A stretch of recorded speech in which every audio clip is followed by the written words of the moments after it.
साथियों नमस्कार। जैसा कि आपको हमने मौर्य काल पढ़ाया था और मौर्य काल में हम अशोक के बारे में बात कर रहे थे। अशोक के बारे में हमने कुछ बातें बताई थी। अशोक के लघु स्तंभ के बारे में आज हमको बताना है। लघु स्तंभ या लघु अभिलेख भी कहते हैं इनको, इनके बारे में आपसे चर्चा करनी है। तो इसमें सबसे पहला जो अभिलेख मिलता है वो राजस्थान का भाब्रू अभिलेख मिलता है। भाब्रू अभिलेख। अब भाब्रू अभिलेख के बारे में आपको बताएं तो ये जो भाब्रू अभिलेख है ये आपको मगध सम्राट अशोक ने इसको स्वयं कराया था, खुदवाया था, ठीक है। और इसमें जो बौद्ध धर्म है, बौद्ध धर्म, ये बौद्ध धर्म 3 रत्नों में चर्चा है। बुद्ध, धम्म और संघ, ये 3 रत्न जो बौद्ध धर्म के थे उसकी चर्चा है। किस अभिलेख में? भाब्रू अभिलेख में। दूसरा अभिलेख, तो सबसे जो छोटा अभिलेख है वो आपका रुम्मनदेही अभिलेख है। रुम्मनदेही अभिलेख। किसी किसी किताब में रुम्मनदेही भी है, तो यह है रुम्मनदेही। यह कहाँ है? यह अफगानिस्तान में है। कहाँ? अफगानिस्तान में मिला है।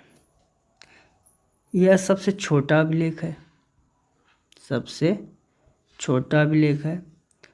और इसकी जो लिपि है वो अरामाइक लिपि है। कौन लिपि है? अरामाइक लिपि। इसकी सबसे बड़ी खासियत यही है कि सबसे छोटा अभिलेख है और इसकी जो लिपि है वो कैसा है? अरामाइक है। यह एकमात्र अभिलेख है जहाँ पे प्रशासन की चर्चा की गई है। किसकी चर्चा की गई है? प्रशासन के, अशोक के प्रशासन और क्रियाकलाप की चर्चा इसी रुम्मनदेही अभिलेख में की गई है।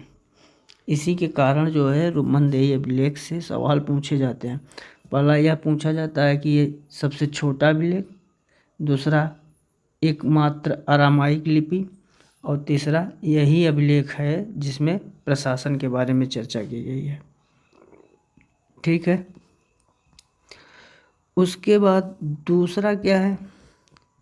दूसरा अभिलेख है आपका कौशाम्बिक अभिलेख। कौशाम्बिक अभिलेख। और कौशाम्बिक अभिलेख में अशोक की जो पत्नी थी कारुआकी, जिसको अशोक बहुत प्रेम करता था। क्या करता था? प्रेम करता था। कारुआकी के कहने पर ही अशोक ने युद्ध का त्याग कर दिया था। युद्ध का क्या किया था? त्याग।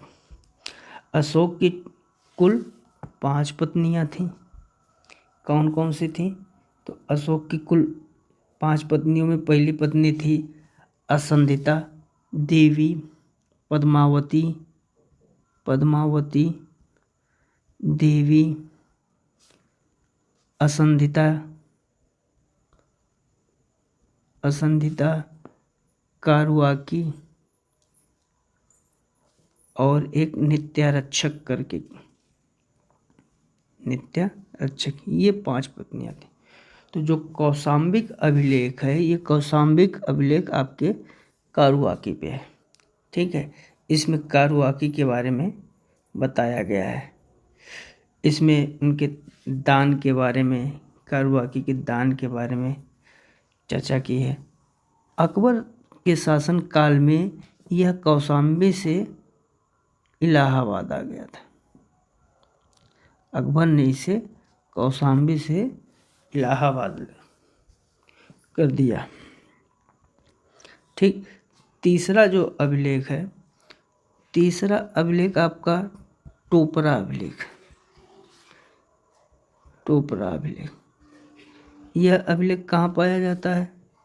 तो यह अभिलेख हरियाणा में पाया जाता है। और फिर इसका जो फिरोजा शाह तुगलक थे, फिरोज शाह तुगलक, जिसको हम आप FST कहते हैं, उन्होंने दिल्ली के तुगलकाबाद में कर दिया था। दिल्ली के तुगलकाबाद में क्या कर दिया? स्थापित कर दिया। तो जो फिरोज शाह तुगलक था वह टोपरा अभिलेख को, और एक अभिलेख और है जो मेरठ का अभिलेख है, मेरठ अभिलेख, यह पल मेरठ में था, बट यही फिरोज शाह तुगलक इसको भी उसने तुगलकाबाद में ही स्थापित कर दिया। तुगलकाबाद कहाँ है? दिल्ली के तुगलकाबाद में है। ठीक। तो ये आपके तीसरे चौथे अभिलेख हो गए। उनका पांचवा अभिलेख जो है रामपुरवा अभिलेख। कौन अभिलेख? रामपुरवा। और रामपुरवा अभिलेख कहाँ पाया जाता है? चंपारण में। चंपारण बिहार, चंपारण में पाया जाता है। और इसकी जो खोज हुई थी वो खोज 1872 में हुई थी। और खोज किसने किया था? कार्लायल ने। कार्लायल। ठीक। तो आपसे बस इतना ही पूछेगा कि रामपुरवा अभिलेख कहाँ? चंपारण बिहार बताना है। खोज 1872 में कौन? कार्लायल। और दो अभिलेख और थे, एक था लौरिया, लौरिया नंदनगढ़, ये भी बिहार के चंपारण में ही पड़ता है। ठीक। और एक और है लौरिया अरेराज।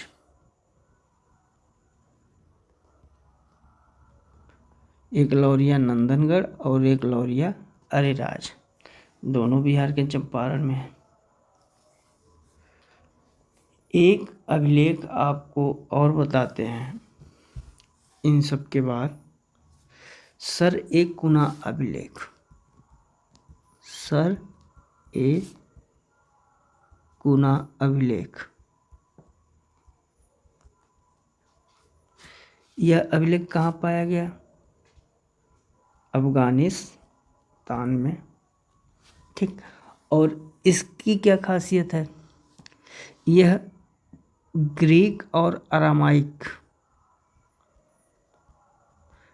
दोनों लिपि में है, दोनों भाषा में, ग्रीक में भी है और अरामाइक में। इसमें जो सबसे बड़ी बात है ये है ग्रीक और अरामाइक दोनों भाषा में यूज है, यही इसमें है। एक अभिलेख कलिंग का अभिलेख था जिसमें अशोक कहता है कि पूरा संसार, सभी संसार के सभी मनुष्य हमारी संतान है और मैं एक माँ की भांति उस सांसारिक मनुष्यों की सहायता या जीवन का कामना करता हूँ। उसमें उसने सांसारिक और पारलौकिक दोनों जीवन की बात करी थी। तो ये अशोक के इतने हो गए अभिलेख। उसके बाद अशोक का धम्म यात्रा के बारे में बताते हैं आपको। अशोक की धम्म यात्रा। तो अशोक की जो धम्म यात्रा थी, ये अशोक की धम्म यात्रा ये लोगों को नैतिकता सिखाने के लिए थी। और धम्म किसे कहा गया? ये जो नैतिकता सिखाने वाले लोग थे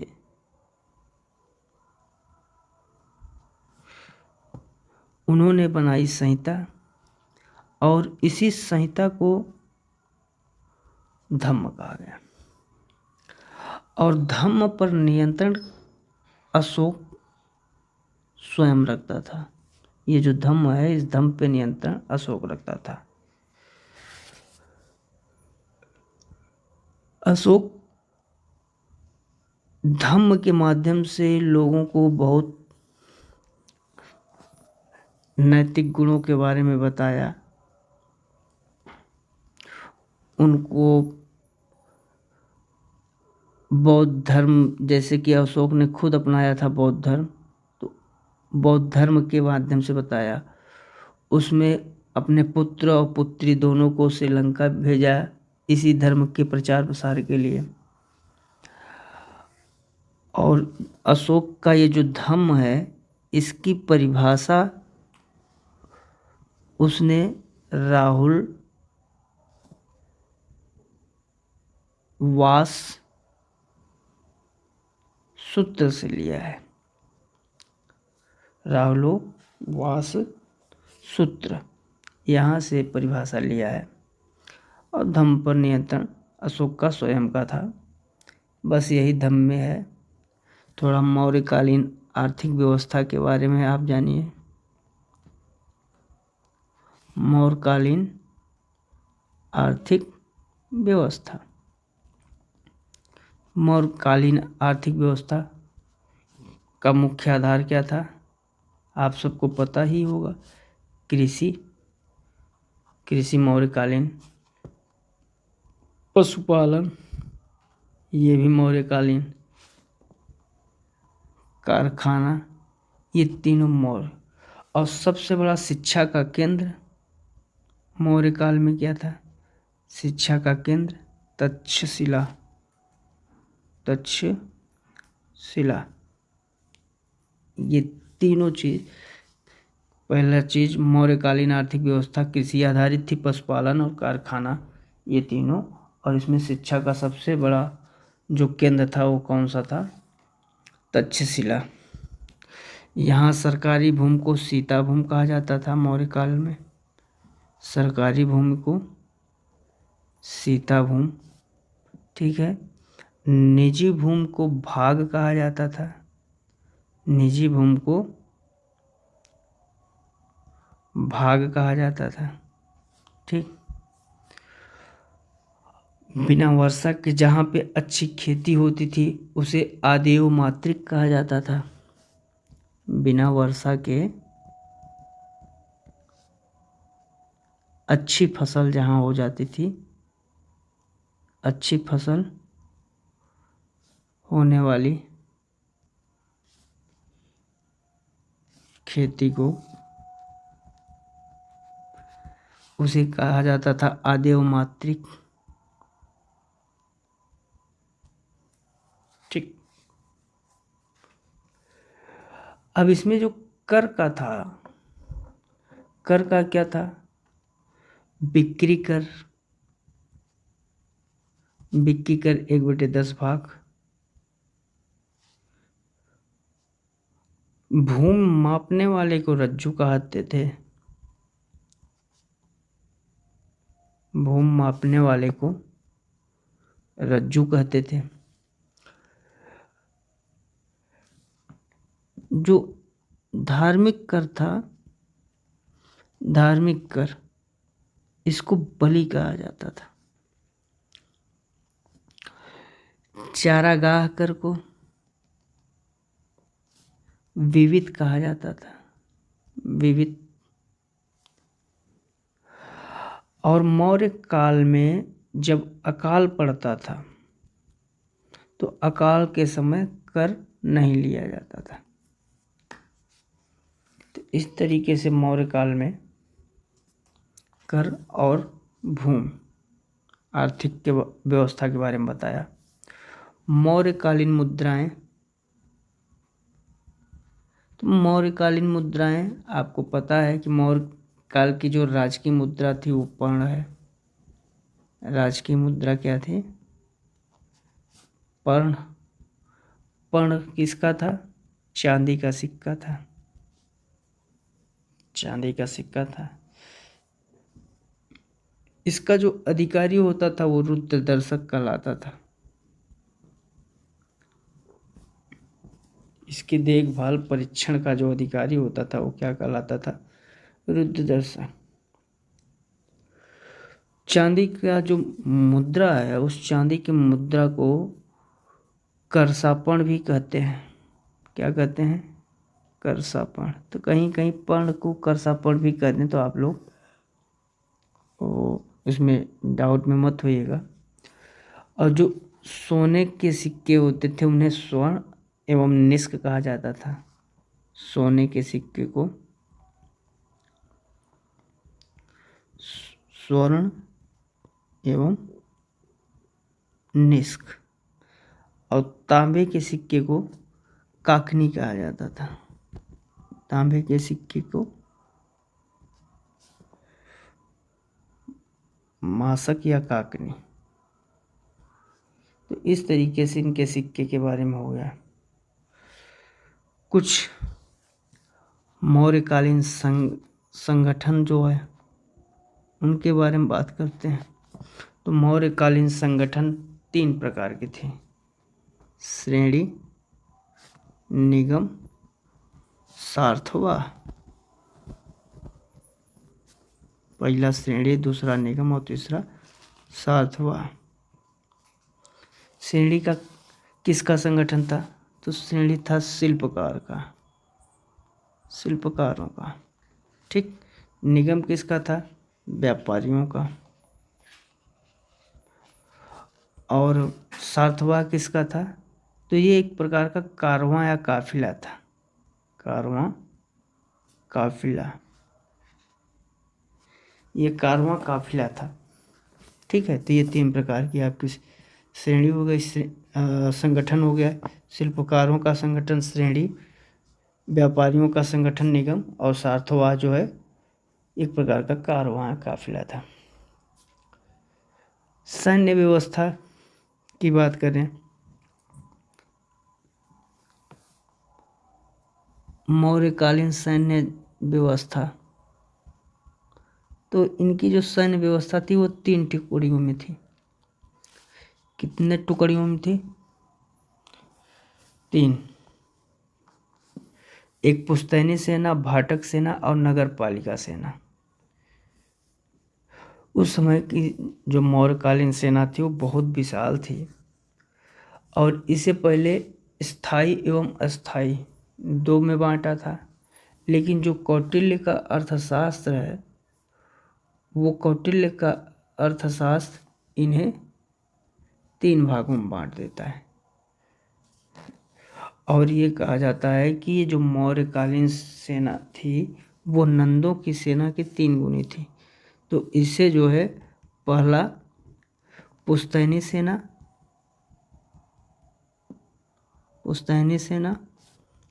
भाटक सेना और नगर पालिका सेना, इन 3 सेनाओं में इन्हें बांटा था।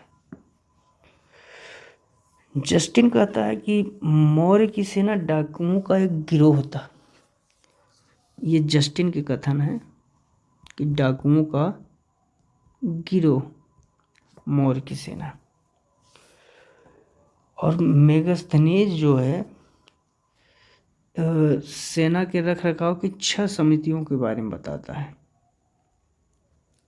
6 समितियां सेना के रख रखाव की, किसके अनुसार? मेगस्थनीज। अब इनके प्रशासन के बारे में, आपको वास्तुकला के बारे में अगले वीडियो में बताएंगे कि मौर्यकालीन प्रशासन क्या था और वास्तुकला क्या थी। फिर धीरे धीरे पतन के कारण बताते हुए मौर्यकालीन को खत्म करेंगे, मौर्यकाल को। तब तक के लिए शुभ रात्रि, नमस्कार।